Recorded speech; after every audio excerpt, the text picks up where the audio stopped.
won his game yesterday, bringing him to a +1 score. Xiong and Aram Hakobian are both following with Brandon Jacobson now at an even score. And unfortunately for Christian, he once again lost his game yesterday. Why don't we take a look at the format for this tournament and see what the players are up against.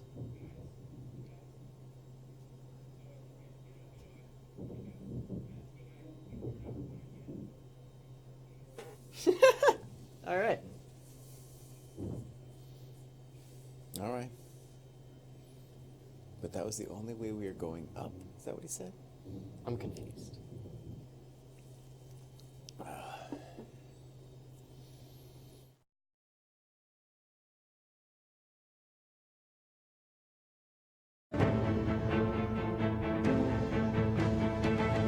The following is a presentation of the St. Louis Chess Club. Players from 9 nations converge in St. Louis as USChessChamps.com presents the 2nd annual Summer Chess Classic.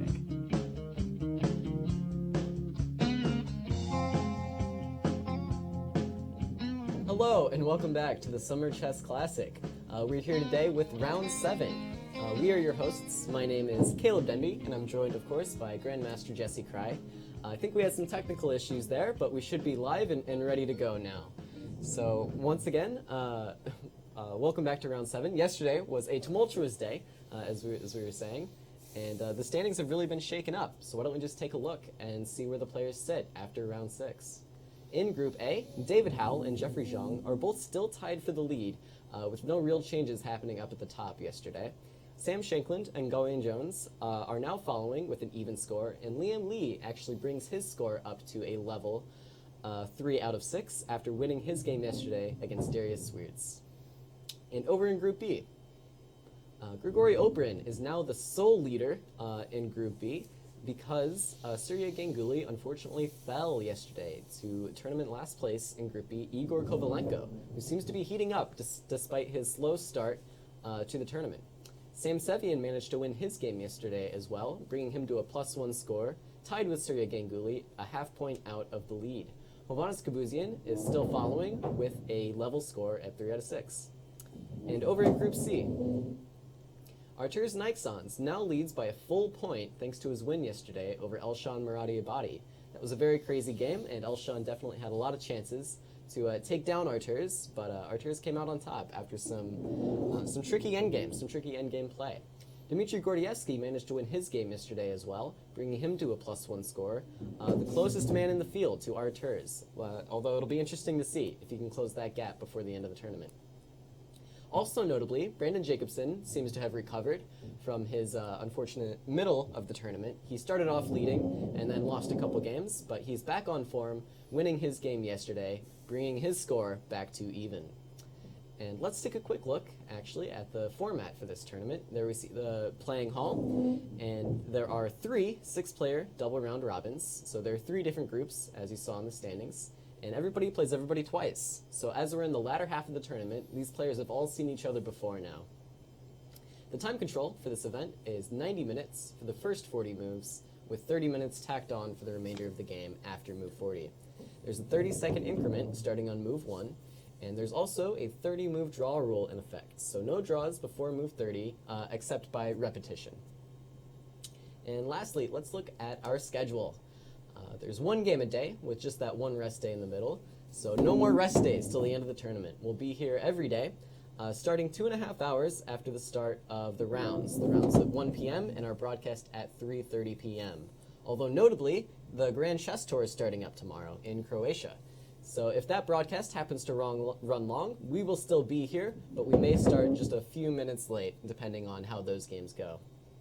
As always, you can join us on YouTube. We're watching that chat. We've got an eye on it. We see you guys in there. And you can join us on Twitter using the hashtag SummerChessClassic. And you can follow the games yourself live on USChessChamps.com if you're interested to see what's going on. Well, Jesse, I think it's about time to jump into it for the day. Let's see what the pairings are in Group A. Liam Lee is paired against tournament leader Jeffrey Xiong.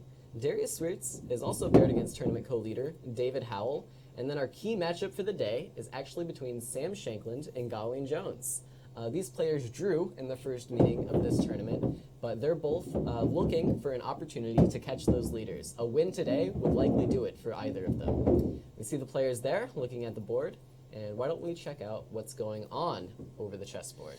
Right, it's been a really great game, and like last round where Gawain was on the black side of a Grunfeld and then had to find his own way against Jeffrey Xiong, Sam also played basically the same variation, and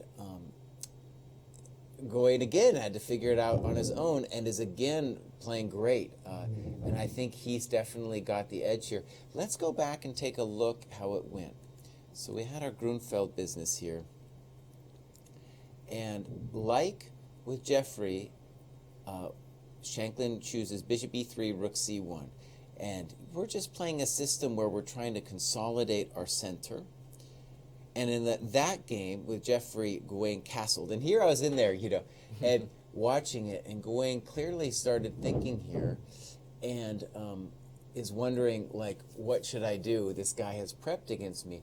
But like I said before, one of the beautiful things about knowing an opening is, especially one like this, which is, I guess, I would call it half open with a lot of strategic ideas, there's always going to be some idea that you can throw at your opponent. And it gets real spicy right away with queen a5, queen d2, knight f3, bishop g4, d5, and now this amazing move b5. So up until this point, Sam had played, just making his moves instantly. And now he has to make a decision whether he wants to take the pawn on c5 or just develop. And taking the pawn on c5 is very risky because black gets some development. And if you take this one, I mean, you can think about it.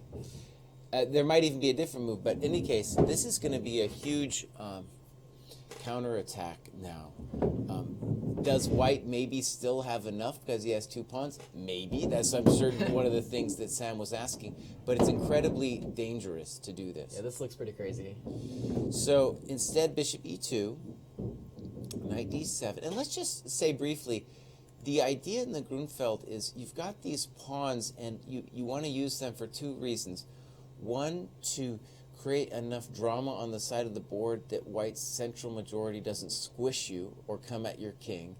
And two, to make some kind of play at the center. And in this game, it's going to be hard to see how we come at the center, but watch how this happens. So, bishop e2, knight d7, castles, rook d8. I'm sure there were other moves, but this all made a lot of sense. Rook e1, and now watch what Gawain does. He snips right away, and it's kind of a funny decision because you're giving white the two bishops, and you're saying, oh, that's okay. I am going to have this blockade square, and I'm going to claim that this guy on f3 is not so great. My understanding in the Grunfeld is it's all about the dark squared bishop. And so I thought this was a pretty common idea, to give up the light squared bishop for the knight so that your dark squared bishop could be a little bit more powerful on those dark squares. Well, okay. Check it out. E6, or Check. C4, bishop E, or H4. This is it's even hard for me to, I say the moves wrong, not looking at the screen because it's so complicated. So C4 has a couple ideas. One is to land the knight on D3. Seemingly also not worried about bishop d4. And here, I don't know, I feel like Sam lost his mind a little bit here. Let's say a human move would be something like bishop d4, or maybe even an interesting try like a4. It looks kind of weird, but the idea would be if the queen takes, you run the rook. In any case, this move, it's speculative in that it's not clear that the h-pawn is actually going to deliver mate anytime soon, and it might turn into a weakness.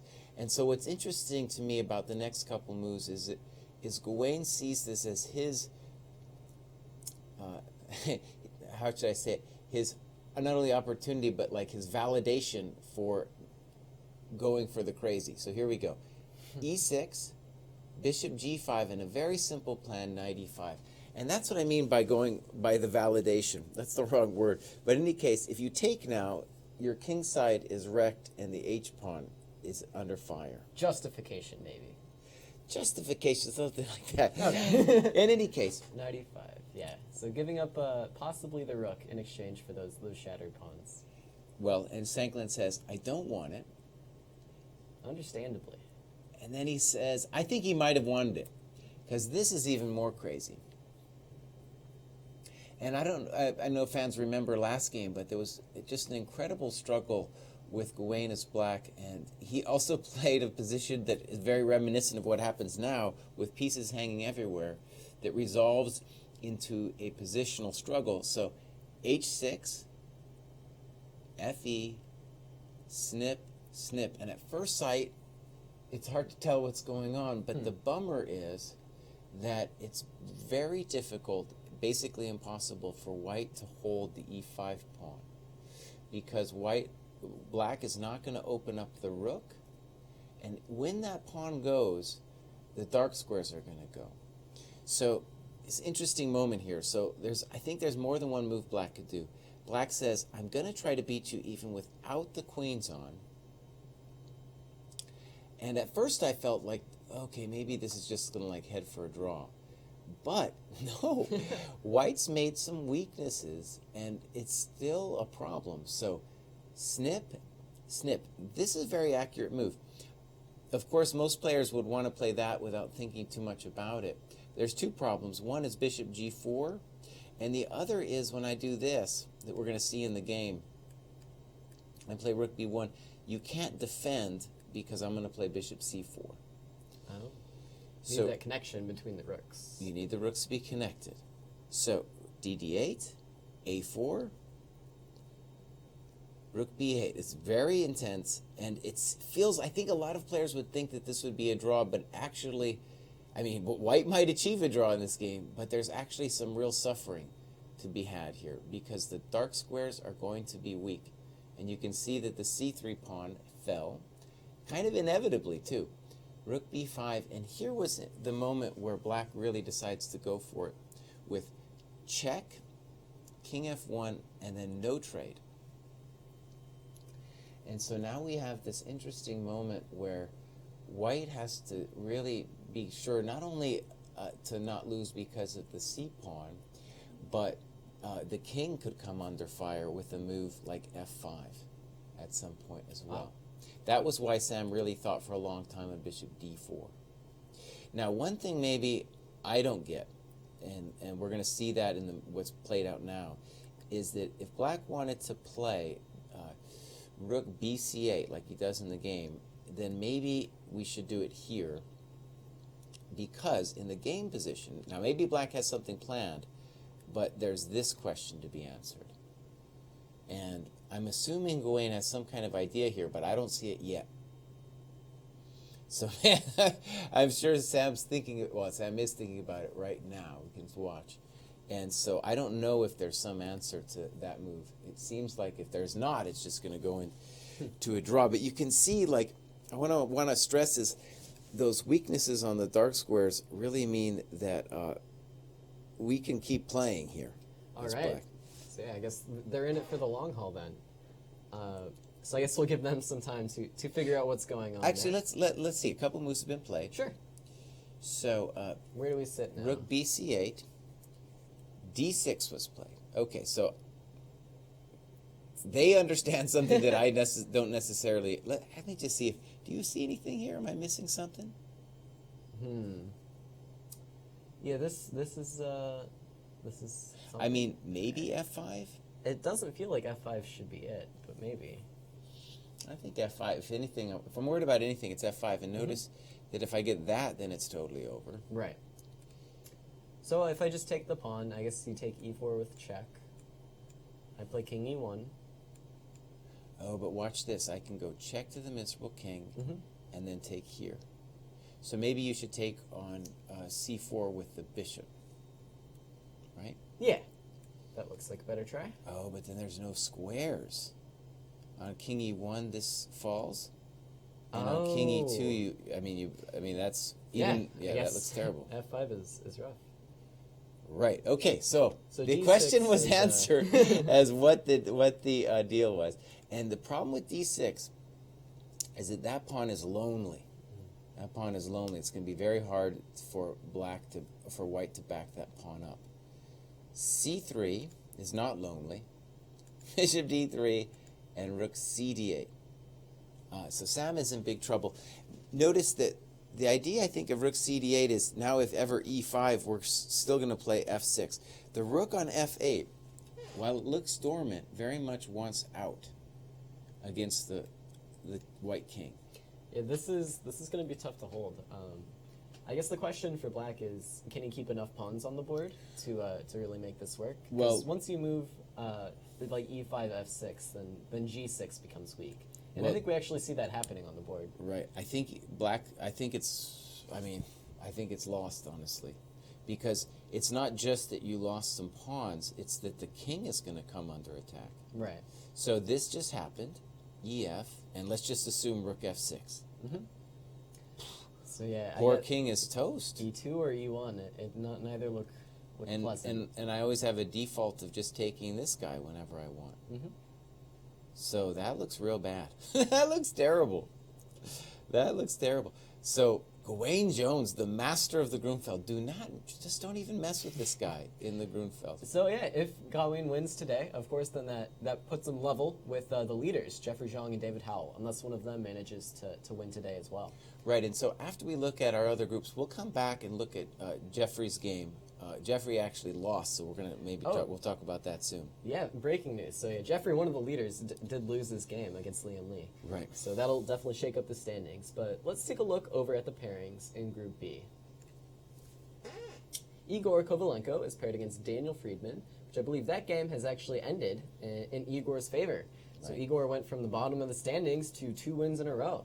Very impressive stuff from him. The tournament leader, Grigory Oparin, is paired against Sam Sevian.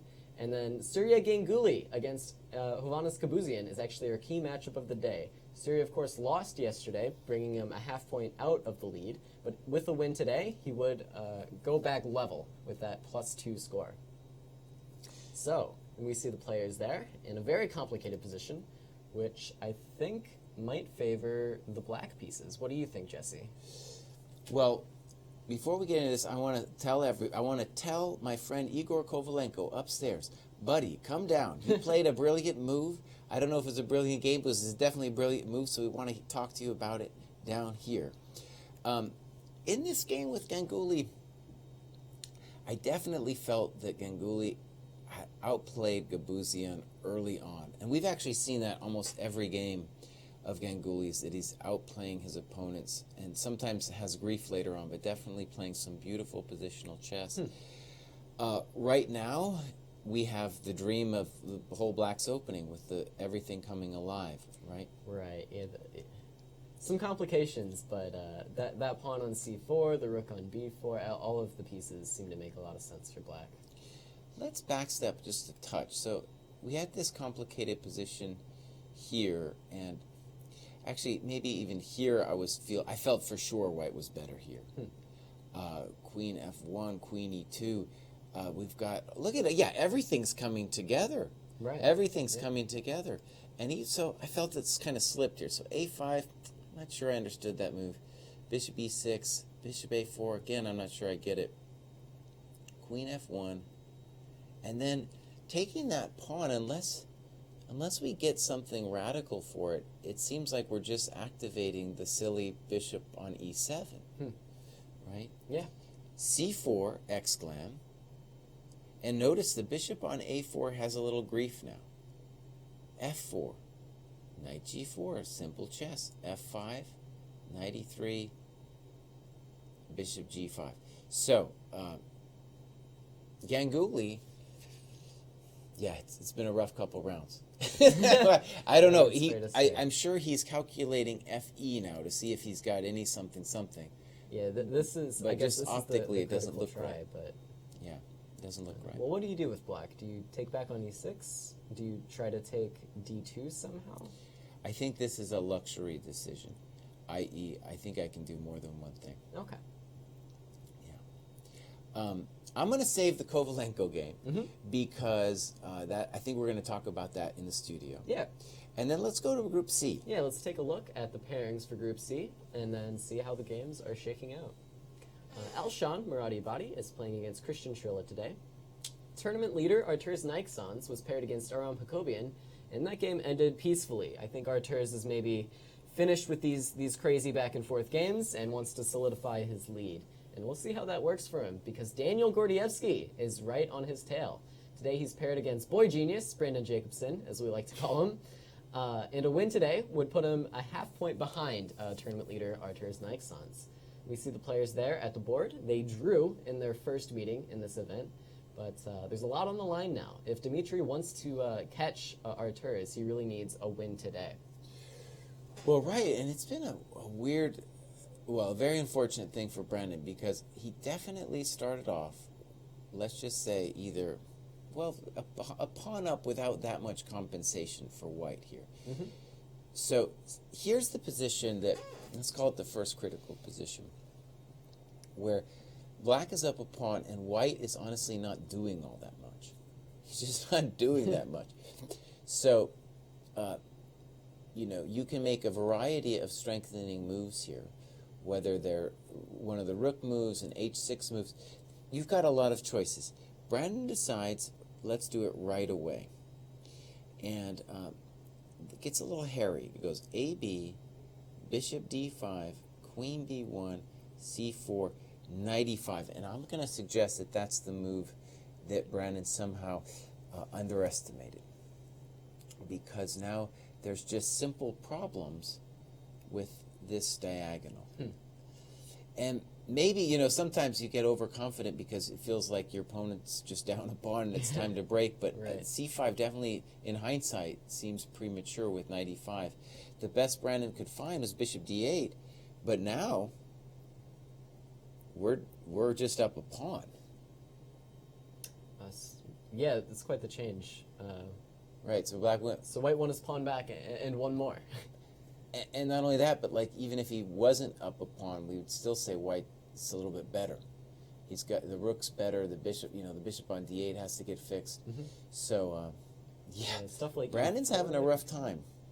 Rough time. Difficult game, but this would be huge for Dmitry. If he wins today, just a half point out of the lead with 2 rounds to go is a great position to be in. Yeah, it looks great. And, he started slow. We had him in the studio yesterday, and at least the way he spoke, he seemed to have a huge sense of purpose going forward to, at the very least, play fighting games. Yeah, and so, of course, he started the tournament with, I believe, 5 draws. So That's right. His first win yesterday, if he won another one today, I'm sure that would do a lot for his confidence moving forward, being able to convert these types of positions where he should be a lot better. So Right. where do you want to jump to now? Let's look at how Jeffrey lost this game. All right. We had 2 Sicilians that went with this knight f3 variation today. And I have to say, I'm so old that this knight f3 stuff still strikes me as funny, even though it's been mainline theory for a while. Anyways, we get this thing, and this is very well known. And knight h4 was the first move that I could tell where Jeffrey was thinking about stuff. I don't think it's not that special or anything. g6, and then back. And so we're going to try to play knight g5 is the idea. Knight g5 anyway, so we're not really threatening the rook because of f7. And black has a number of moves here. I'm sure knight bd7 either now or one of the next couple moves would have been fine. Bishop f8, snip, snip, snip, f4, and white definitely now has some initiative. ef4, now the problem is that if rook f4, there's queen c5 check and the knight falls. So Liam Li just plays king h1, and actually this is interesting in the sense that Jeffrey hasn't played the Sicilian that much this tournament, but in general that's been his MO for his whole career. And what he has done a lot is play to my mind, too provocatively. And this game is an example of that, where, for example, here too, he's not going to develop his knight. We block the queen off. Yeah. Queen c5 is a very, very interesting move. Like, why take the time to move the queen right now when he wants it all. Yeah. And look at this move. He's saying, I can play without the knight. And this is an interesting position because, and maybe we can get Lian Li in here because just optically, it seems like black is saying, I want it all. And then it's like, well, that's a very intuitive sacrifice. Yeah, goodness. Right? So, Everything's undeveloped, and we start taking stuff, and hello, here I am. all right. While you're taking a look at this, Yeah. I believe we actually have Lian Li here, Okay, ready to great. come in for an interview. Yeah. So I'm going to step out and let you take over for a few And let's minutes. try to do 2 interviews. Hopefully we can do Lian Li and Kovalenko. All right. Let's see if we can get that going. Yeah. All right, while that's getting arranged, I want to show you guys this position with Xiong-Jones. We have ef6, and the natural move would have been rook f6. Oh, my rook has got a little drunk there. Let's get rid of that arrow. Rook f6. But instead, black played bishop f6, which of course also makes sense, threatening the discovery on the h-pawn. And when rook d6 comes, it'll hit the bishop. So the main problem for white is twofold. The pawn on c3 plus the dark squares, right? As we've said in other broadcasts, when you've got the opposite colored bishops, black in this case will be up a piece on the dark squares and white will be up a piece on the light squares. Yeah, so beautiful game, and we're going to follow that, and poor Sam is suffering a little bit. And while we're getting Lian Li in the gate, let's just briefly look at the Sphere Towel game. And Howell's doing great. Okay, so I have Lian Li here with me. And how should I say your name? What's the best way to say it? Lian Li. Lian Li. Okay, good. I'm saying it all right. And you played a great game today. And let's just have you walk us through it here. Maybe we'll start, let's say, here. Okay? So you chose... Do you have any sense why Jeffrey played the Knight Orf against you but not anybody else? I have no idea.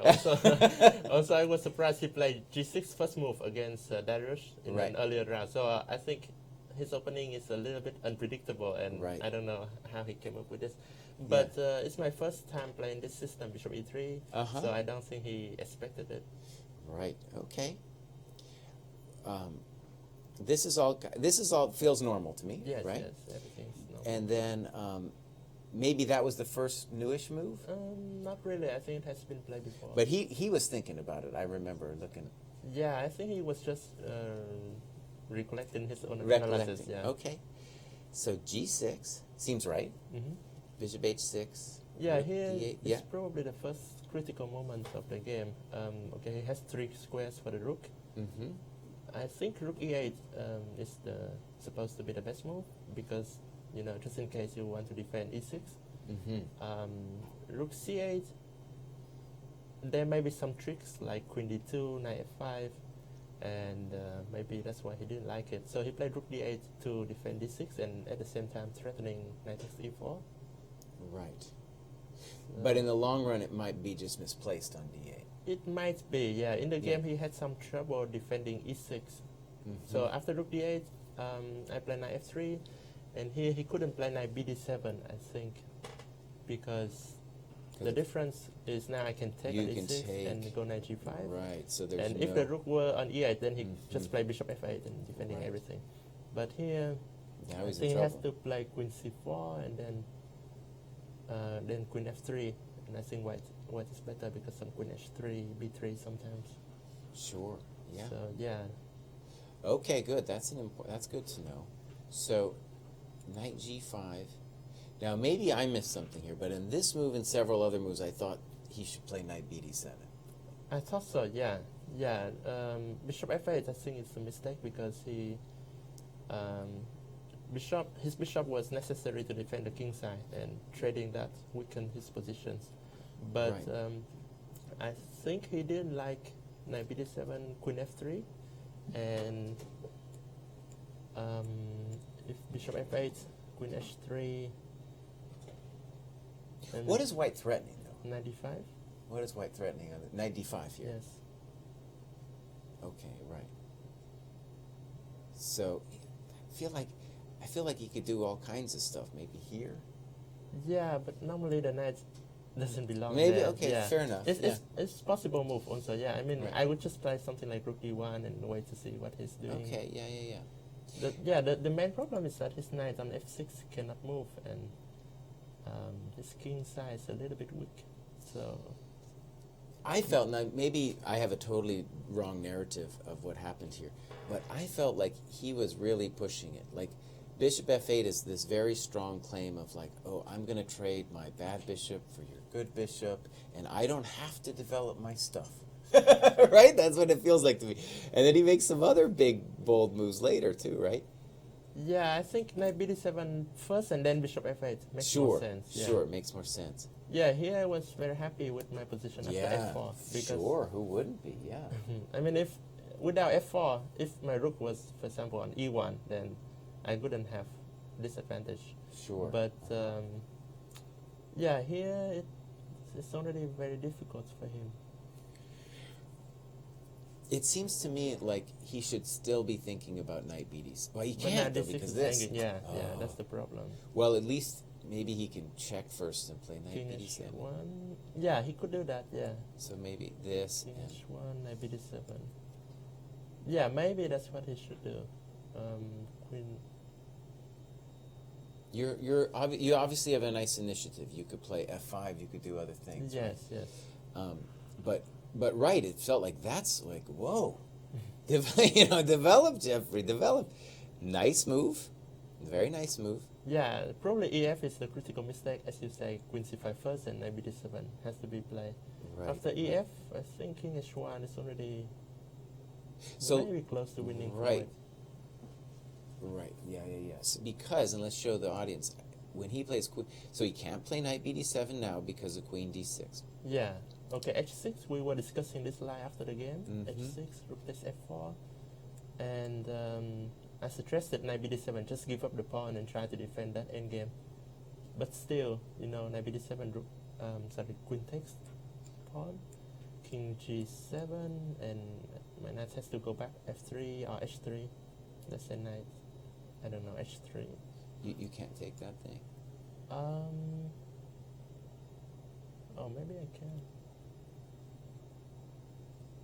Wait, sorry, king g8 was more accurate. Oh, okay, king g8. Because king g8 after knight f7, queen f7, e5, there is knight e8, I think. Okay, yeah. So the king has to be on g8. This looks, but this is obviously Yeah, pretty but dangerous. this is already pleasant for me. I can Yeah. just go back knight h3. Sure. Yeah. Okay, so queen c5, and now you cut the queen from the defense. Mhm. Very nice. Yeah, here was probably the last mistake he made. He should still play knight d7. I Knight think. d7, yeah. Knight d7, rook f4, and maybe h6. Well, worst case, you can still play knight f7 here, right? That's true. Yeah, I can get a pawn easily. Yeah, knight f7, king f7. Let's say knight takes. Or queen f3. Queen f3 first. Yeah, Doesn't either matter. one. Queen f3, king g7. Knight takes, rook takes. That's the end. This should be winning. Yeah, that yeah. should be. Yeah, the this end. should be winning. Okay. What about? Well, even here. Right. I don't know. Yeah, it's very difficult. It's already really bad. So here it's like I was like, oh man. So yeah, sometimes when you don't get your knight out, you just never get it out. Right. Yeah. And this, do you think he missed it or he just? I don't think he missed it, but perhaps he didn't see anything better. Right. And Yeah, I was happy to find this combination. Very nice move. Yeah. Let's look. Yeah, and his queen side is completely paralyzed. Yeah, no move. And right, so let's just show everybody. The poor knight now cannot come out because of queen e7. Right. Yeah, really nice. And it's kind of like, yeah. Yeah, and if he plays something like b5, I would play queen e4 and then rook f6. Queen e4, rook f6. Maybe Yeah. even queen e6 too, right? Queen e6 too also. Yeah. Yeah. Okay, good. So he sacked the piece, but now you've got too much. Yeah, Okay. it was just too Oh, quick. very to, nice. Yeah. If his pawn was on h7, he could hold this, but Right, skin size right. too weak. Yeah. Well, very nice game. Very nice game. And this puts you back in the tournament, Yeah. right? Yeah. Okay. Congratulations. Thank you. Yeah. Well, we're going to see more. And as I predicted, we're getting a little bit more fighting chess now. Can I get your opinion? Sure. It seems to me, let's get your opinion on two games. So, first, what is your first take on this Sam Shankland game? Black is definitely pushing. Mm-hmm.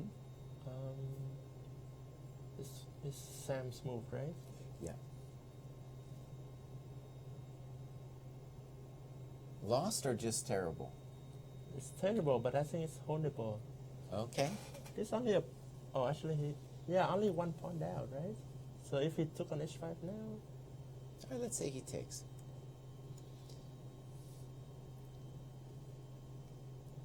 maybe rook d8.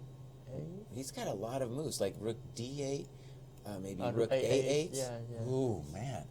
I don't know. Very, very unpleasant. I yeah. think it's lost, but okay. He can't move the bishop because of rook d2. Right. Oh, man, yeah. It's very unpleasant. And he played rook fd8 and Okay, rook h3 looks like it has to be. Rook or, d1. or rook d1, one of those moves, yeah. Rook d1. Actually, a rook h3 c2, rook c1. maybe he Yeah. can live after. Right, let's just show that. With that. Mm-hmm. Rook h8. Now, I'm sure Gawain has an idea here, but that looked devastating. Rook a8 looks better. Yeah. Yeah. The good news is, honestly, even here, you could still play rook a8 if you wanted to, right? Right. But of Yeah. course, the rook on h5 is a little bit more discoordinated, right, than on h3. Right. Okay, and this was an interesting game where I felt like Dara was a little bit better out of the opening, but now maybe worse. I think it's still equal. Looks very drawish.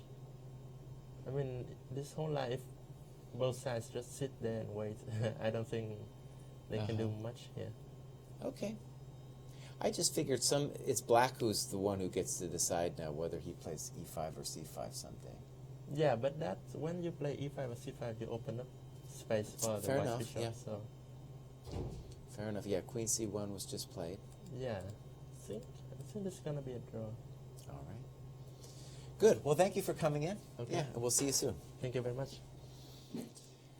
All right. So we got... Yeah. All right. So now we're going to get a second interview. This is the day of our interviews here. And we're going to get Igor Kovalenko. Oh, I'm sorry. We will get Igor Kovalenko coming in soon. I had assumed he had won, but no, it's just a very nice position. And actually, let's just take a brief look at it. I assume we're going to talk about it when he comes in. Very nice. Actually, I'm just going to talk about it when he comes in, but you can just get an optical sense here of White's attack with the rook against the two pieces and the exposed king.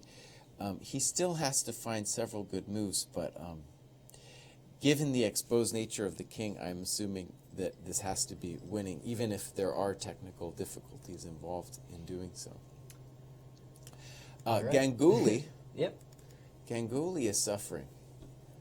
Poor guy. I thought he played such a nice opening, and well, now I don't know. It's just lost, right? Yeah. Is it lost or is it literally lost? It looks like the Oh, players they have just actually. they just literally lost. Yeah. Literally Yeah. lost. Unfortunate situation for Ganguly. Ganguly there. fell apart. What's the last couple rounds he lost, right? Yeah, the last two rounds. He of course started the tournament with 2 wins, Yeah. and then kind of stagnated from there. And now I guess it's kind of all come crashing down for him. Okay, one game we have to talk about is Oparin, Grigory Oparin's game against Sevian. And you know, it's funny. The Oparin style is let's call it a classic Soviet style. And for that reason, what I mean by that is he's just trying to get very stable advantages as white without risking too much, and then as black, he is just trying to equalize. So we're unfairly not talking about his games that much because they're not as exciting and flashy as the others. But what you can see in this game is somebody who is going to push for very small advantages. And let's just show a tactic that could be in a tactics trainer book here. White to play and get an advantage.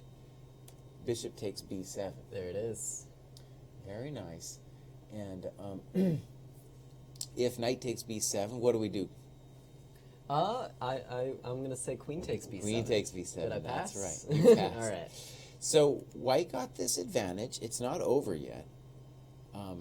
Black still has a very powerful knight, and this is going to lead us into the situation we have here, where look, patiently creating the pass pawn, and the difficulty, and we're going to see it in this position here, is simply that the knight wants to come make counterplay. In particular, wants to do some nasty business with knight c2 and e1. So, in this position, after king g8, Oparin said, "You've got nothing, and I'm going to play a5." Just push it. What do you think? Do you believe in this kind of play? Well, Knight c2's I played. imagine he thought about it. That's what Black's only try. This right? game seems to have some similarities to a game we looked at yesterday, the game between Elshan and Artur's Nixons, right? Right. You know, White has this passed pawn on the queen's side and a bishop versus a knight, although in that case there were also just rooks on the board instead of queens. But then Black found this counterplay and a mating attack against the White king, and it turned out to be winning for Black. Yeah, this one, of course, there's no rook, fortunately, for White. And, yeah, when you imagine this knight e1 check, the worst thing that's going to happen is knight e1, knight takes f3. There's no further trickiness after that, and that might well get you a drawing position, but you're not going to win it. So Oparin has several moves here to think about. Here, let's see what he does. He goes ahead and plays h4 and says, "You have nothing." Well, I enjoyed coming back for a couple minutes, but we now have another interviewee ready. Great. So Hovhannes Gabuzyan just won his game against Surya Ganguly. We were just looking at that, and I believe he's ready to come into the studio. Great. So let's get him in here.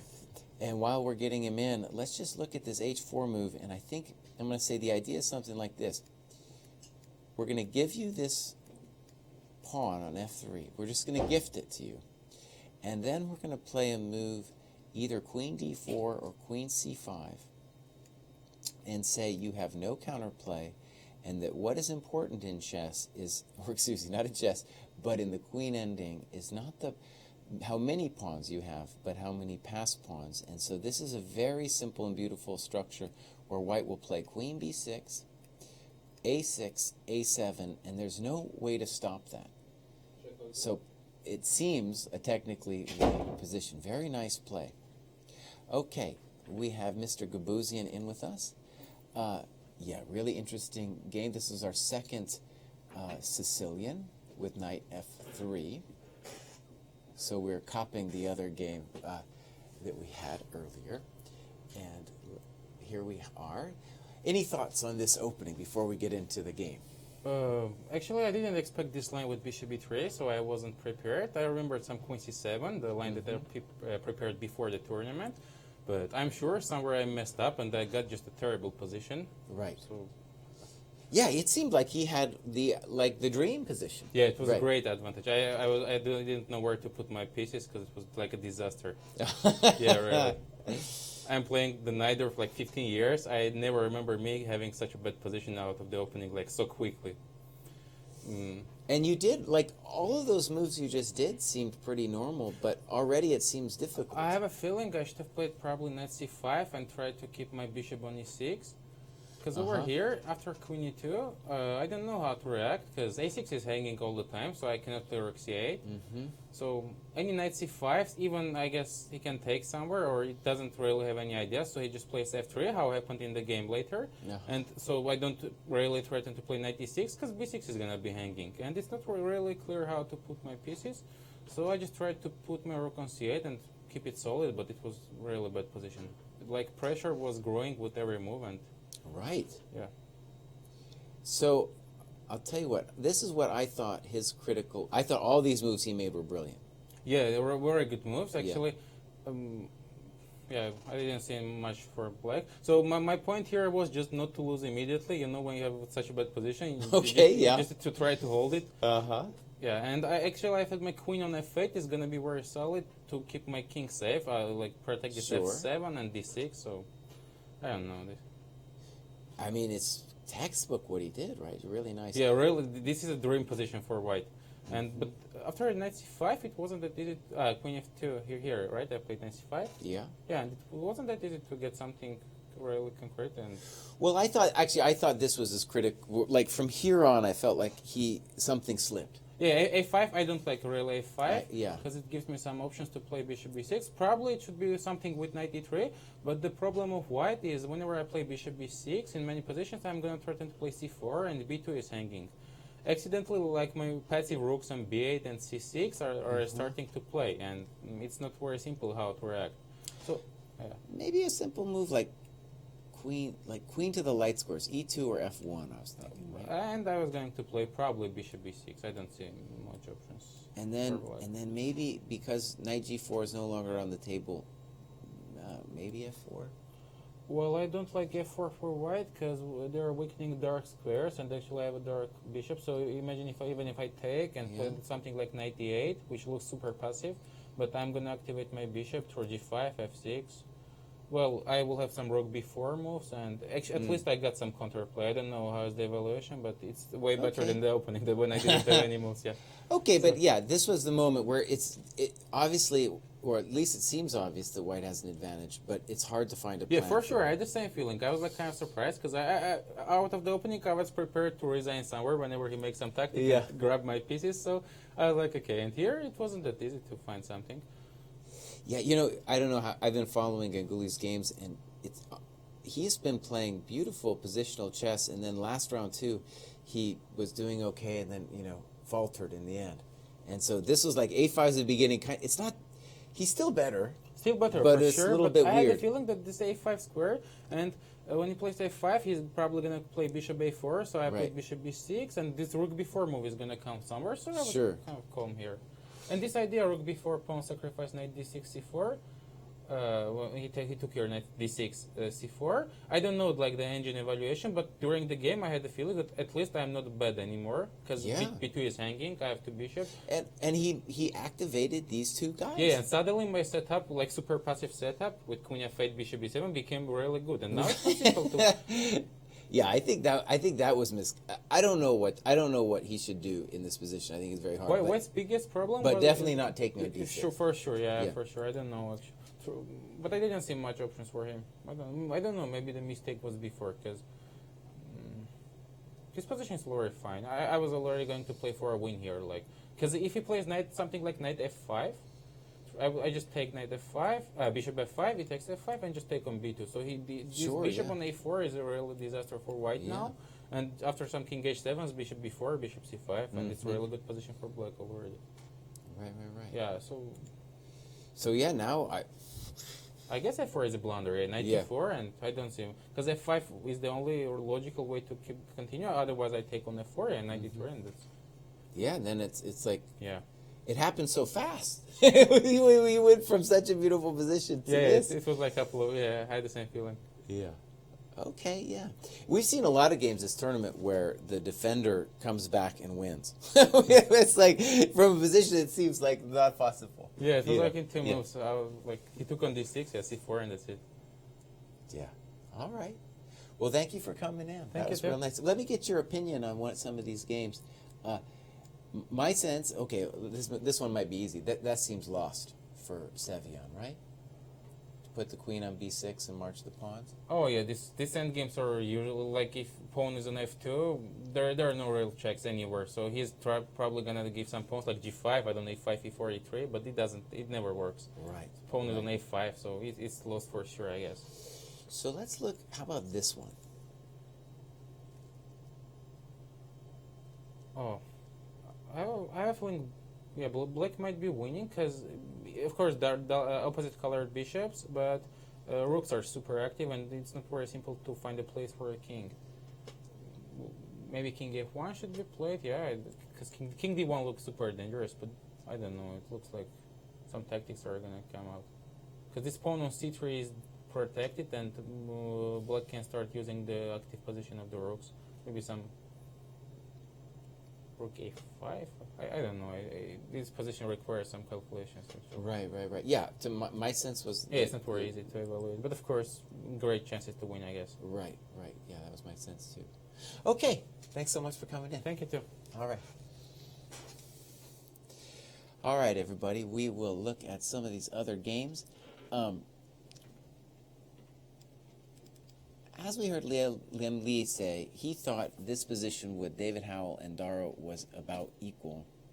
I guess I have an old school sense that this pawn is a target and that we've prevented it from moving forward to d5.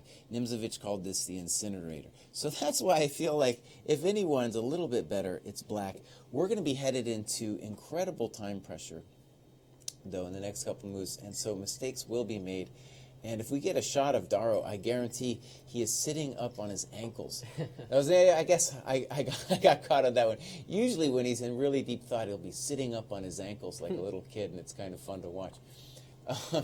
So he's thinking here, and I really like David Howell's fighting spirit. Both the English guys, they're fighting every time, also playing very creative chess. Yeah. Okay. Igor's game. Arguably, Friedman has made progress in consolidating his king. So maybe the early call. I have to admit, when we were talking before the round, I said, well, we're going to get an early interview with Igor because he's winning.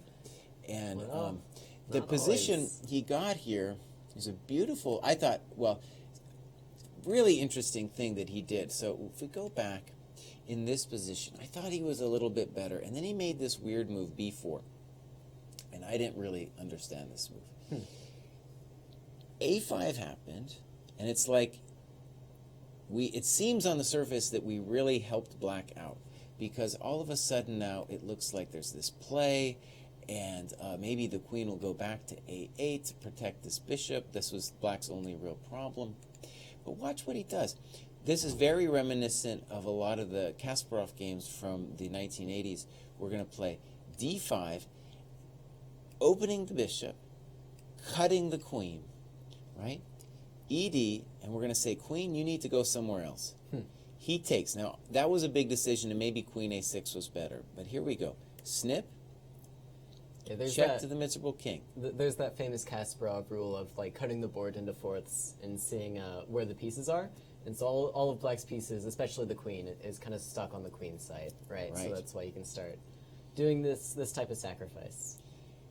And one reason that I still think this was totally winning for white, this particular position, I don't know about later, is there's a game with Kasparov against Portage, 1983, very similar, same piece dynamic with two rooks, a minor against the three minors.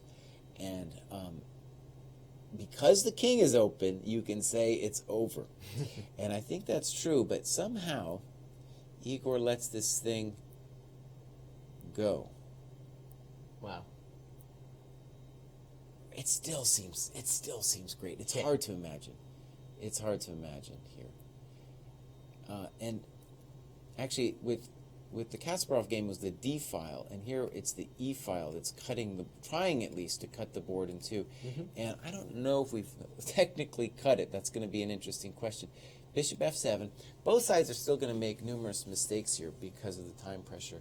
Of course, a lot harder for white to play. So my brute force way to try to play would just be H5 and H6. Sure.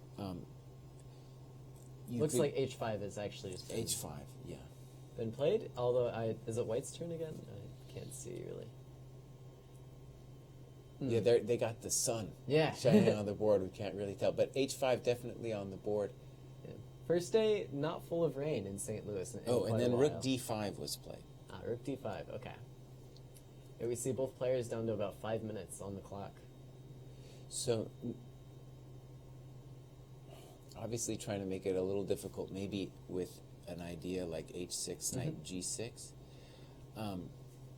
But white can do a lot of different things. Yeah, this should be winning. A lot of options. This is of course you can blow it, but white should be winning here. Yeah, I really like this game, and I'm going to ask him, but it'll be interesting that when he played B4, what I want to know was he tempting black to bring the queen off of the defense of the king? That's the thing That's I want to know. interesting. Because when you look at this position, I feel like white's a little bit better Mm-hmm. because of the awkward nature of the knight on c6.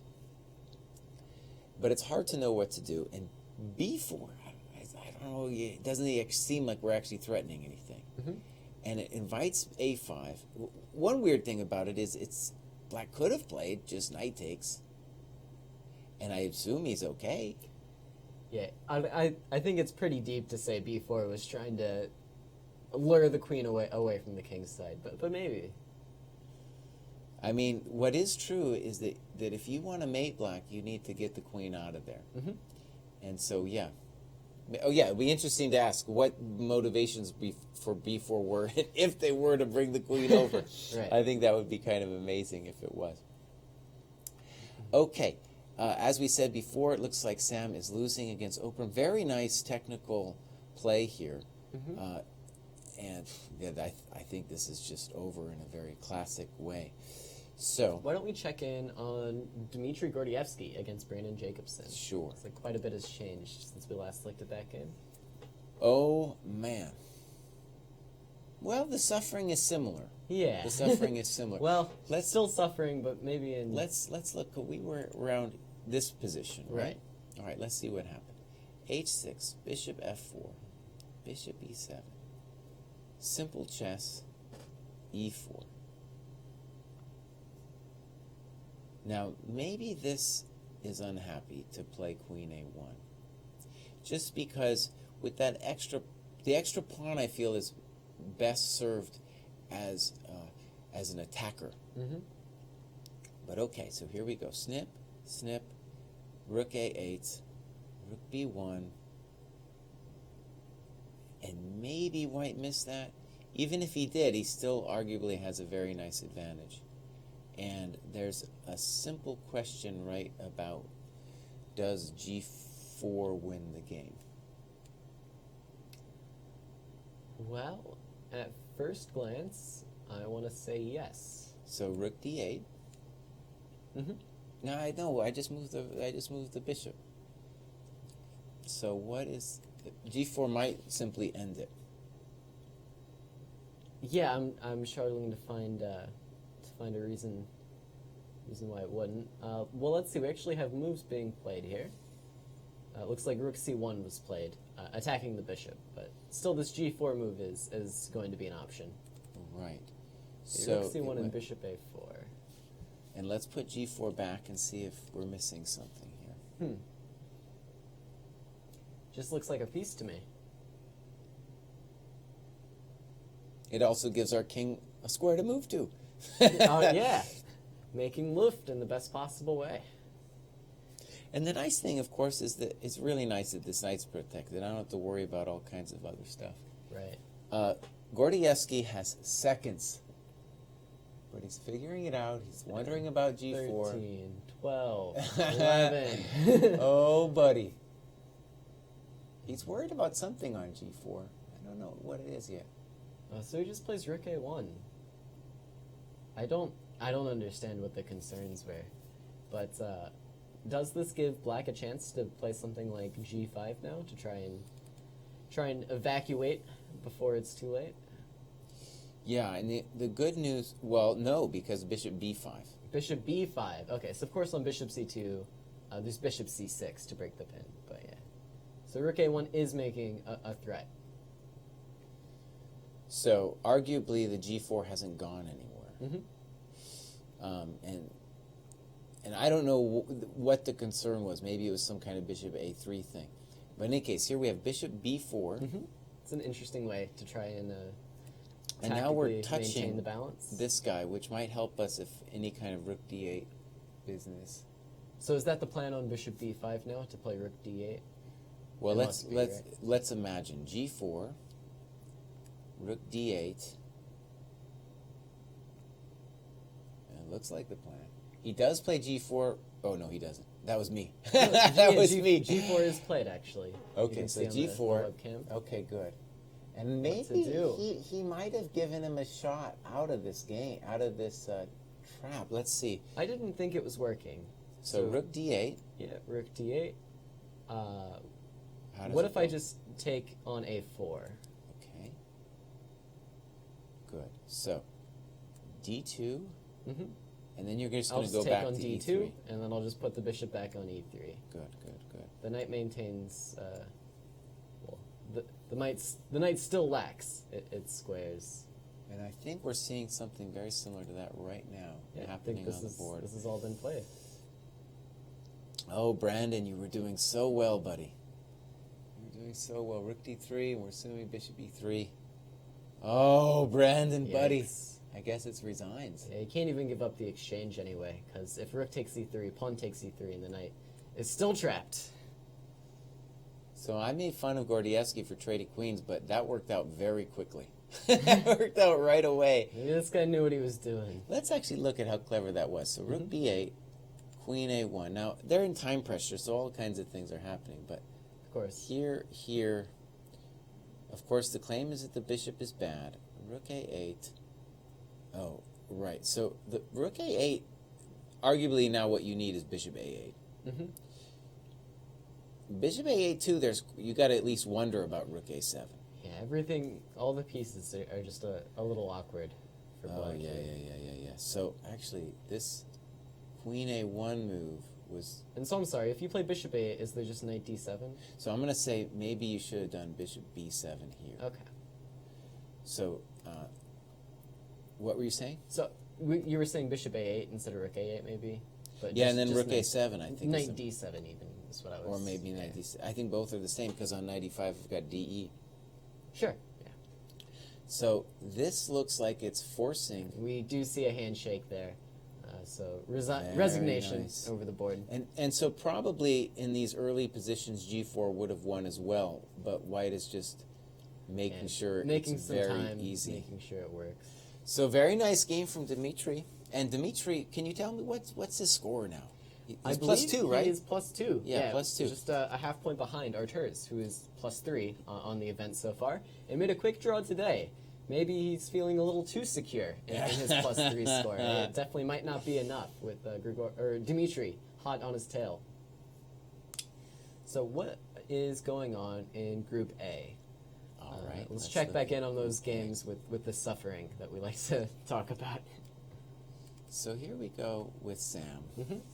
Really, in a lot of ways, the game of the day here. So I feel like maybe Gawain gave Shankland a little bit more play than he wanted, but at the same time, the suffering is so long-term here. So, are you prepared for a third interview? Should we try to get Gordievsky down here before our clock runs out? We can, and it's funny, I've been pining for an interview with Kovalenko, and the guy hasn't been able to finish off Friedman. It's tough. If Gordievsky wants to grace us with his presence again, I'd be happy to have him. Let's put it that way. So Rook H7 is on the board. Rook H7, Yeah, and actually, maybe this is something I don't understand here, because I would expect Bishop G7. That would also be my thought. Maybe we're missing something, though, because that's so obvious with Bishop G7. Well, it's the pawn hanging. Which pawn is hanging? C3, maybe. Simple enough. Very good. That's right. Okay. That's the answer. So Rook G7, and this is going to help White defend this trade. And that's exactly what happens with... So Rook H7, I'm going to guess that was something that Gawain overlooked. Because in general, we don't want to trade off the rooks when we have the initiative. This is now... With one rook... I'm going to change my opinion now with the one rook, is that this is arguably... Well, at least a lot easier. Now, Rook A7, which I feel like a rook should have come to A7 a long time ago. But Rook A7 or Rook B7, one of those moves, still looks like it creates drama for black, for white. I believe we actually have Dmitry ready to come in for an interview. All right, great. So I will once again step out of my chair, and we'll get him here in the studio. And while we're doing that, let's look at Howell's game against Darrow. And I was partial to Howell's position precisely because he could make a break like E5, whereas White had to wait. And so here we go. E5, H5, maybe controversial. Snip, snip, snip, and then the knight lands. Okay, very nice play. And if I understand it, we are making claims about how we are going to simply win this guy, and then our knight is going to be better than this bishop that's blocked in, and maybe we're going to regret this h5 move as well. So we'll keep an eye on that. That's big time pressure. That's huge time pressure happening there. A lot of games in time pressure. So I have Mr. Gordievsky here. He came in yesterday, won again, and so we're going to talk to him again here. And let's pull this game up. So, Dmitry, congratulations. You got angry. You got angry, and now we're on fire. No, I don't know how to explain it because today I played so bad. Well, there's a funny thing. I'm gonna guess you were unprepared for that move, DC. Generally speaking, I mean, he played e6 2 times or 3. He played g6, King's Indian stuff, and some Greenfield different. And I didn't expect that. And I thought, for some reason, that he didn't analyze bishop g5. I don't know why I thought, because I also didn't analyze bishop g5. Right. I mean, I thought that, okay, we will get some game, or maybe transposition to queen's gambit declined after bishop e7, knight c3, or maybe c6, knight c3. I remember a few games, Mamediyarov played this, I think, something like this, h6, bishop h4, but in his games, pawn was on g5, and there was compensation. But here, after d5 takes c4, I don't know what to do. Well, I think you got knight c3 as your first candidate, right? Knight c3, a6. I think that it is the reason why white don't play bishop g5. Because, for example, after knight c3, d5 take c4, here e4 is the clearly main move. Right. White don't play bishop g5. I think because of a6. And here this is transposition is not very good for white, I think. So that's the question. Okay. Well, you played, let's just say this is the cautious move, e3. Yeah, but I mean, after queen a4 check, Yeah, it's so lazy move. Yeah, you should do a lazy, I mean, probably objectively best you should do lazy move, right? But okay. Who knows? I mean, bishop g5 cannot be just so bad move that white is worse and forced to play e3. But you know what? Well, we're going to talk about it. So you felt already that, I felt you were still equal. I didn't think like anything had gone that No, wrong. I mean, it should be equal, but what I did is clearly worse. Right. Okay, well, let's get into it. Yeah, this position is critical. Maybe here I had to play something like a take not a take b5, maybe b3 here, or a take b5 first, bishop b4, and king f1. You know what? I still thought you were okay here, though. Yeah, but like even what's here. my plan? I could not understand how to develop pieces. Because, for example, instead of queen take b3, something like dream scenario for me was knight d2 instead of queen take b3, but I didn't see what to do against b4. But let's say this position, instead of rook d1, what about like just a simplistic move like either here, knight d2, or c3, one of those, I don't know, maybe d2. Yes, but do I play bishop e7? And then someday, someday knight e5, someday. I'm not sure. It looks so scary that I just take and move my knight, for example, on d5 square. Okay, I'll just play a couple moves here. Okay, a castle. I'm not sure. Let's just do it.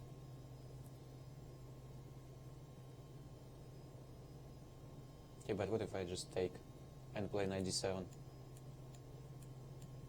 Do you just resign or not?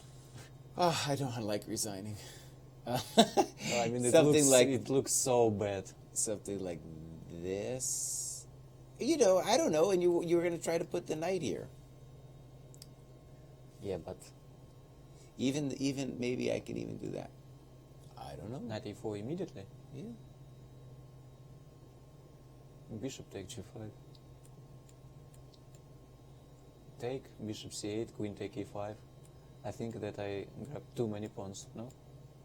But f4. Oh, yeah. That's strong.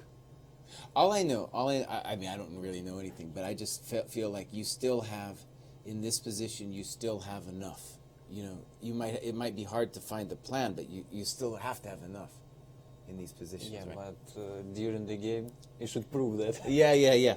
Okay. And for me, it was too difficult.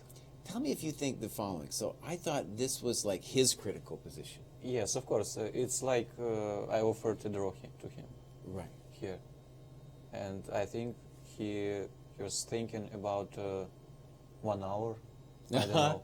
Because, I mean, I just could not understand what to do. I went to wait in the room. I took some food. And I mean, he still was thinking.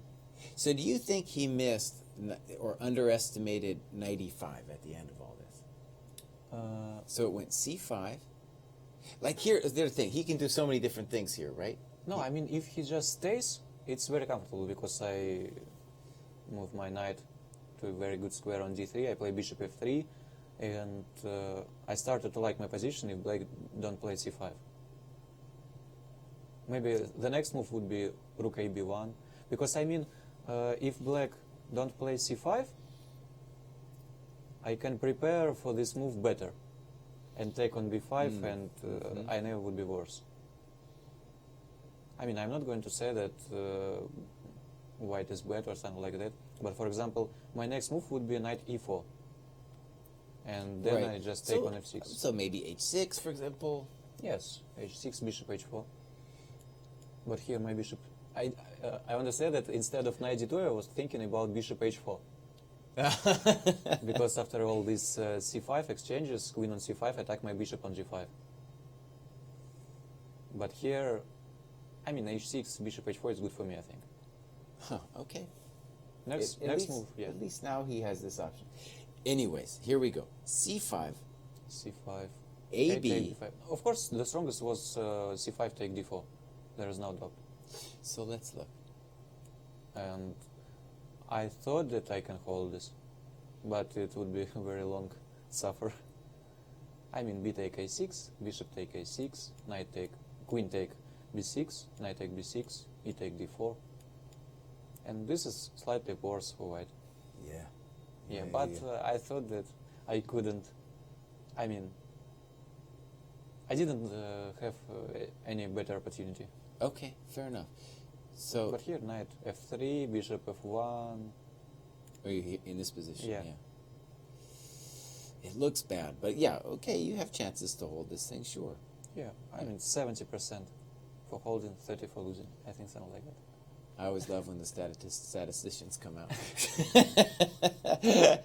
All right, so what was he, okay, what did he miss? I guess that's one of my questions. I don't know, because he was thinking for so long, and I mean, after knight a5, black almost losing immediately. Yeah. I mean, not losing, it would be not so easy. It had to be not so easy to convert for me. He had to have underestimated this move. Even though it looks simple, it's like... No, I don't know what... He thought that I'm just going to resign after something like... I don't know. I just didn't have any options instead of knight e5. Right, yeah, you're forced to do it too. Maybe he calculated something like knight f4 or knight b4 and then e4. But... Okay, so this position that we get, did you feel this was winning for you or just better? I mean... or generally speaking, it's just winning. Just winning, right? Yes, yeah. But in the game, you know, you should play this slowly, and I wanted to find something forced, and I couldn't. Actually, try to help us. Why would you say it's winning? It's free pawn. I mean, the best way for me, for example, is exchange all pieces and leave my knight against black bishop. Okay, yeah. Yes, because every endgame would be winning. Or knight against knight without heavy pieces. Sure. It's also winning. But it's not so easy to get this position, because I thought that after h6 I could play something like knight e5, queen moves, take on d7, take, bishop take d8, rook take d8. And here actually it is not so easy. Okay. I thought it was funny because my intuition was a little bit different. I felt like it was winning because the extra pawn should mean that you can create an attack later on, you know. But your method was better, where you just took away all the squares. My method was Yeah. to wait for blunder, because I wanted to keep my pieces, and actually it's not so easy to play for black also. Maybe queen a7 here, right? Queen a7. A7 instead of a8. Just because when this happens, queen a8 e4, his bishop is got problems, right? Yes, here first play comes. Like, I was already having trouble, I guess. No, rook b8 is just terrible move. No. Right. I mean, my plan was Let's say bishop b7, right? to grab a and b line. For example, queen a1 and rook b1 at some moment. But here I wanted to play knight a5 c4 after bishop b7.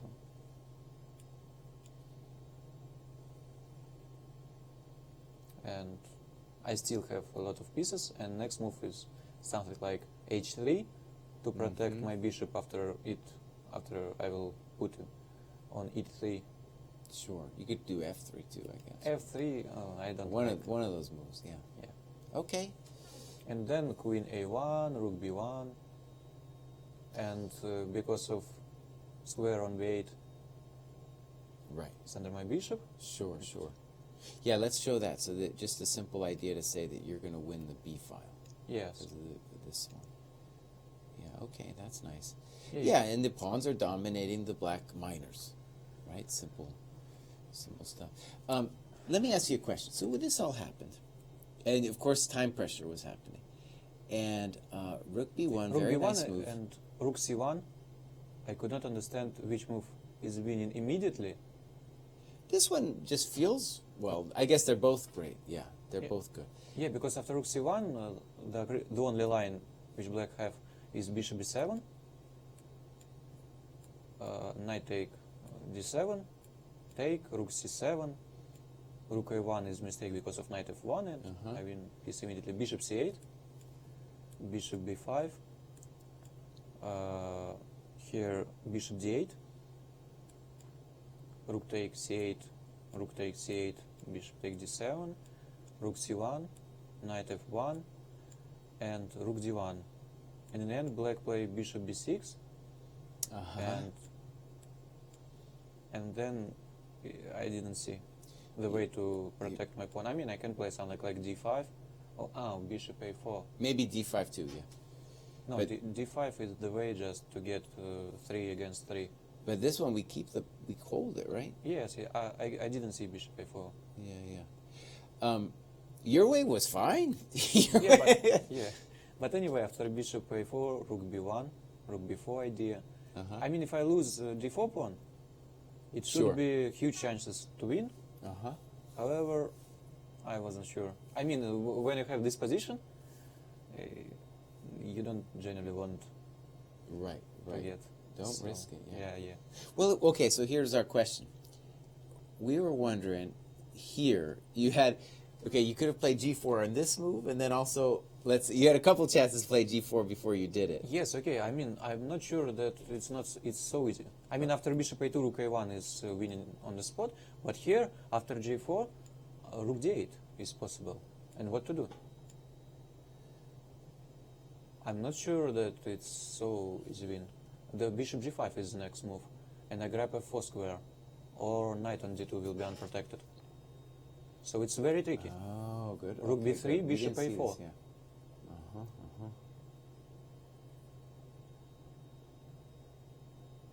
Rook b3, Bishop a4. bishop a4. And is it easy win? Maybe not. For example, Okay, good, yeah. I could. I mean, I had 1 minute. I tried to calculate something like rook b7, Right. because now rook d3 is impossible because of rook take e7. But here bishop g5. Bishop g5, still same idea. Yeah. Okay, good. That's good to know. So, very precise. Rook c1, Yeah, bishop rook- a4, and is g4 possible here? Yeah, but generally the idea if black plays bishop e8 instead of bishop a4, because bishop a4 looks very dangerous. I mean, Uh-huh. to put pieces under the spin. But bishop e8, g4 here, I think here is possible because I have rook d8, rook c3, and bishop b4, rook b3. I have b3 yeah, square. very nice, very nice. Yeah, and it should be winning. Because the same stuff with bishop a4, rook take b4, and that's it. And so bishop So, a4. yeah, so he played bishop a4. Here I again cannot play g4 because of the same reason, rook d8. Very nice. Rook c3 and bishop b4. Bishop b4. So I played rook a1 instead. And here the only move was bishop g5, otherwise he just resigned on the spot. So I didn't have time, and I wasn't sure that I cannot, that I can find the best way here. So it's very tricky because after bishop b5 you always have rook d8. But you know what? You could, let's say bishop b5, Rook d8. Rook d8. Let's say I take it that way, Take on e3. Yeah. and I still have. Yes, g4. yes. That's a good way. I hope that With the Irish pawn structure. yeah. I hope that I could find that, but I'm not sure. I mean, I had about 1 minute or 1 minute. And Yeah, no, you played that really well. We were kind of looking at other games and looking at the same time, but we missed a lot of that stuff Yeah. that you found instantly. Yeah. Okay, well, now +2. Yeah. Coming into it. Congratulations. Let's get your opinion on something. We've asked everyone's opinion on this game over here with Sam. It's obviously evolving, mistakes being made probably on both sides. Yeah. What do you What think? was the result? You mean this game? This game, yeah. Now it looks drawish, I'm going to say, but I would guess, yeah, what do you think? Of course, it's draw. It's got to be a draw. I can give up my bishop. You can give it, well, yeah. You know, that's so sad for Gawain. I thought we were back here.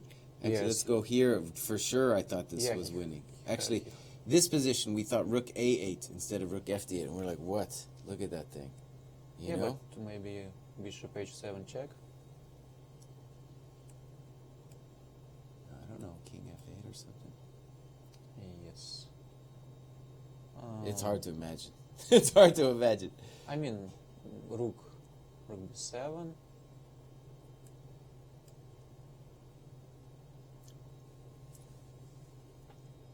I mean, when you sit over the board, Sure. something like that looks Sure. usually very scary. No, I'm sure that's something like that. Yes, was I what mean, he you was see worried something about. like rook d2, king f3, c2, and someone give mate. I So- mean, after rook c5, rook a3, but you never know during the game. Right. Because one not precise move, and you lose immediately all your advantage. That's right. Yes, but something what he did, I mean, Now we're just a something draw. like that, yeah. Okay, let me get your opinion on another one too. What this was- one, yeah. which game were you interested in? Oparin. Okay, that was just a loss.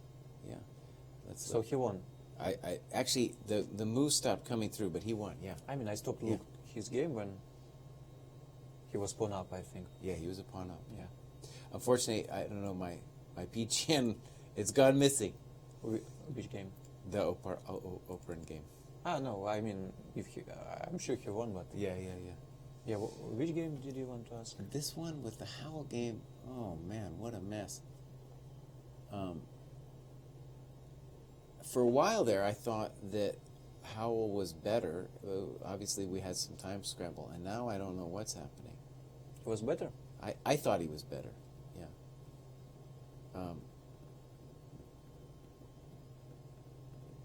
So which black to move? But I guess our basic problem is if bishop e5, we've got to check. Check and queen and a5, then this, right? Yeah.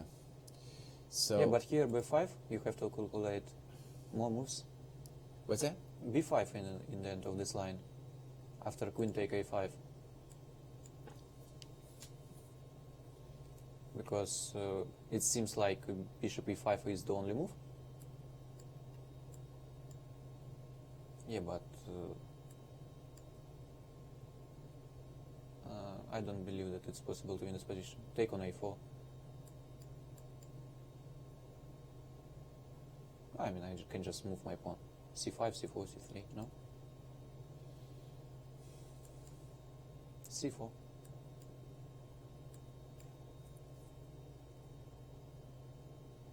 Let's get 4 queens.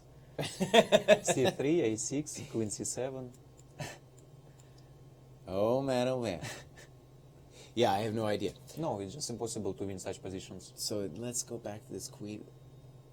Well, let's say this. So we're in this position now, and White's thinking about it. And if Black doesn't take on E5, it seems like he's going to be worse. It seems like free pawn, right? Yeah. So like G4 next and Queen D7. yeah, It's just resign, I mean. Yeah. So you got to do this thing. So he have to. Queen D8, B5. Because it seems like it was the only moves.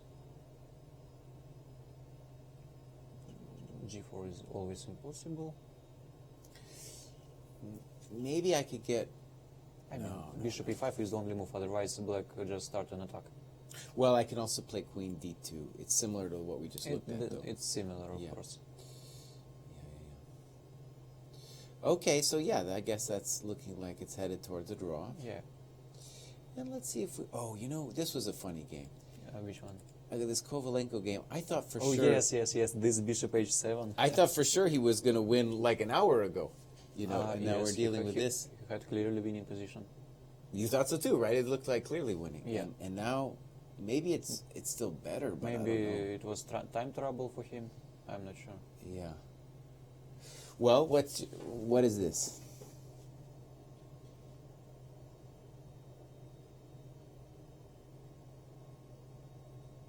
Well, if we change queens, it should be winning for white. Mm-hmm. Really winning? If we course. trade queens? Yeah, of course. I mean, two pawns always win again. Two pieces. Well, we only have one pawn. I mean, you mean the 3 against 1? You mean, yeah. I mean connected pawns. And I think here C5 pawn doesn't make any sense because I just put my rook behind the pawn. Right. But on the other hand, if you don't exchange the queens, then, you know, if long term the black king should be worse, right? Black king? Why? Well, I mean, always when you move your pawn from g-pawn, there's a 5 square for knight, and whose king would be in danger? So, for example, if the purpose here to change queens, what would be the move? So it's black to move, right? It's black to move, and for example, this queen question comes up right away because one move he could play is knight f5. And then you have to worry about like Knight queen f5 f4. looks like I mean, I just queen e5, and is it free piece? No, It might be a free piece. Let's see. because But I have knight h4. oh, what a tricky. Well, I mean, when you're in this position, you need to fix your knight, No, right? You're going to try to do something like that. Yeah, knight on h4 is so bad because I can play even just king f2. And why you put your knight on h4 square? Well, I'll go check to the miserable king. Queen g3. I mean, it's just few checks. Oh, whoa. That seems scary. Rook e2, queen c1. Yeah, I mean g5 is a beautiful move. So anyways, that's what he's got. Something like that is what he's thinking of right now, right? He's wondering if he can get away with it. No, I think that you never play knight f5. Because, I mean, why should you... but otherwise, maybe if you think that your position is just very bad, Yeah. you are looking for chances. I mean, that's the first move came to my mind. I want to get out of there. I don't like that knight sitting there. Yeah, knight f5, queen b check. I have also There's a lot of things he can do, of course. something crazy like king h7 and queen b1.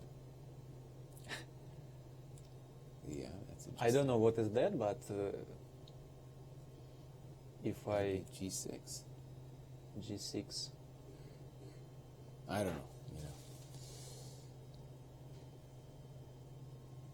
yeah, I mean he created a lot of problems. Let's say though in this for position, himself. like if you're black, your intuition is what? What is it? Yeah, What For he black. took on h5. I mean, did we not even see that? Did we miss this?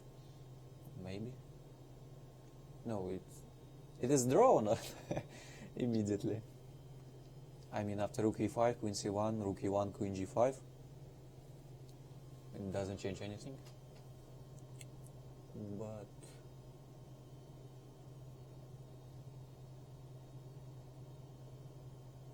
seems like it's just draw.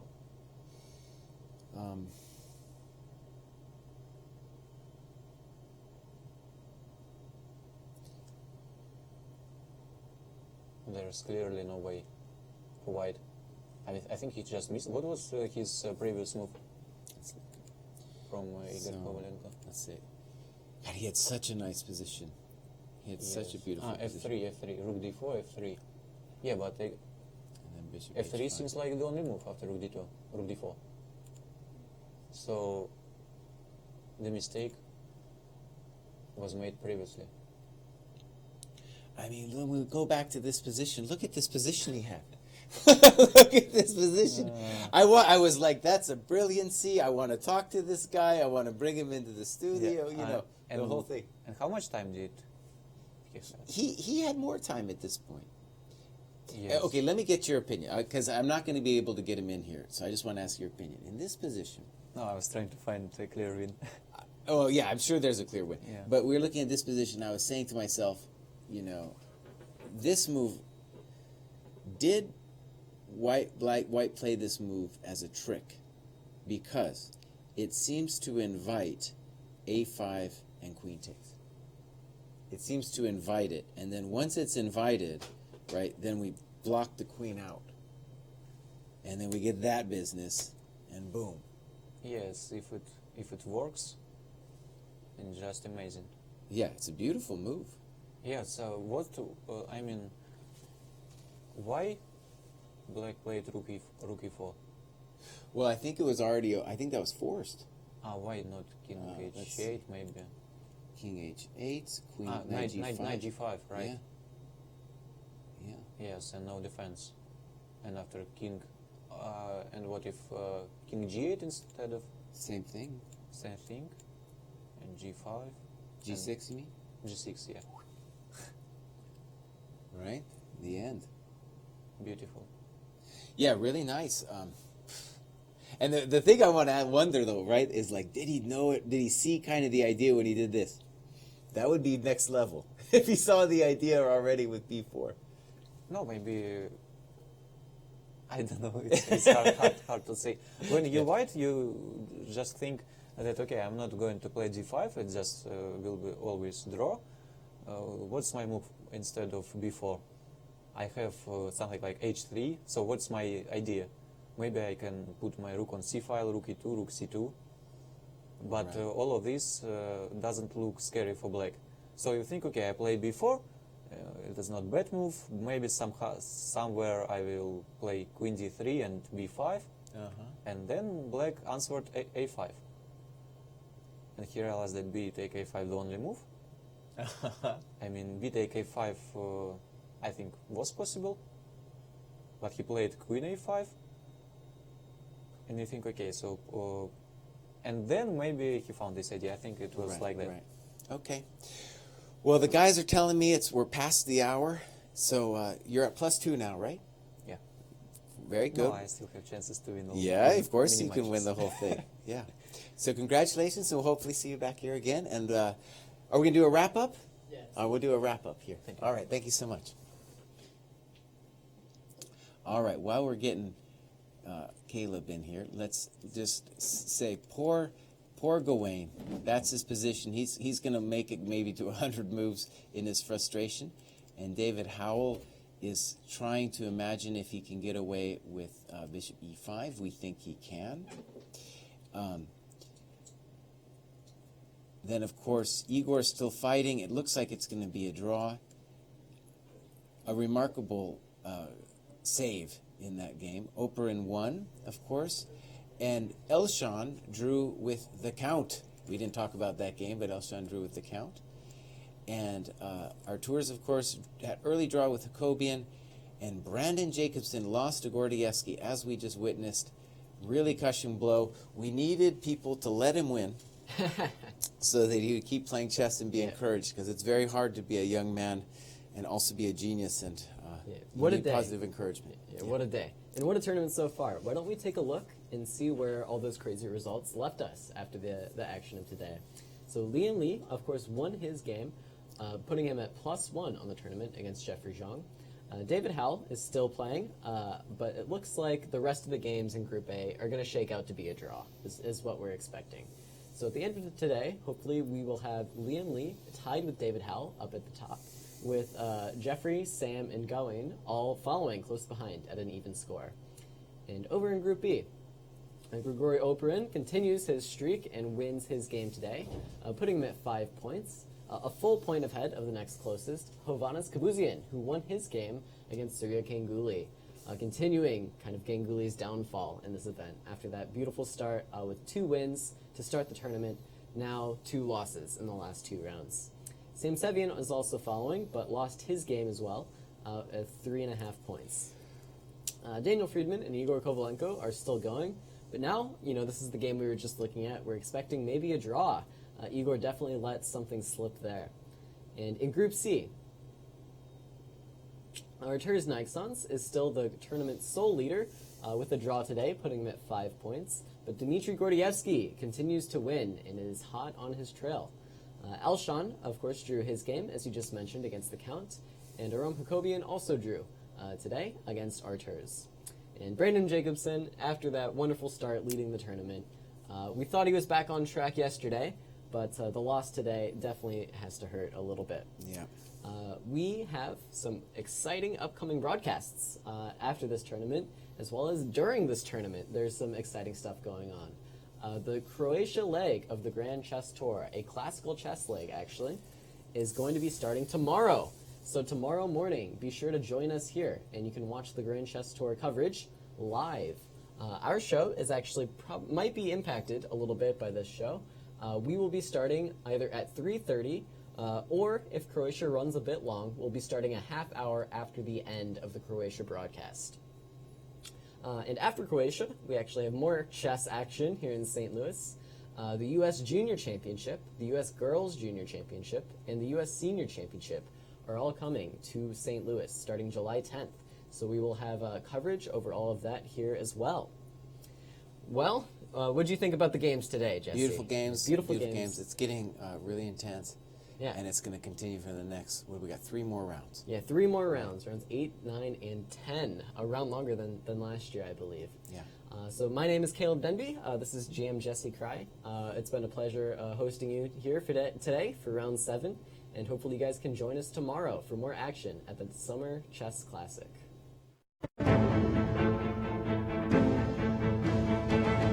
This has been a presentation of the St. Louis Chess Club.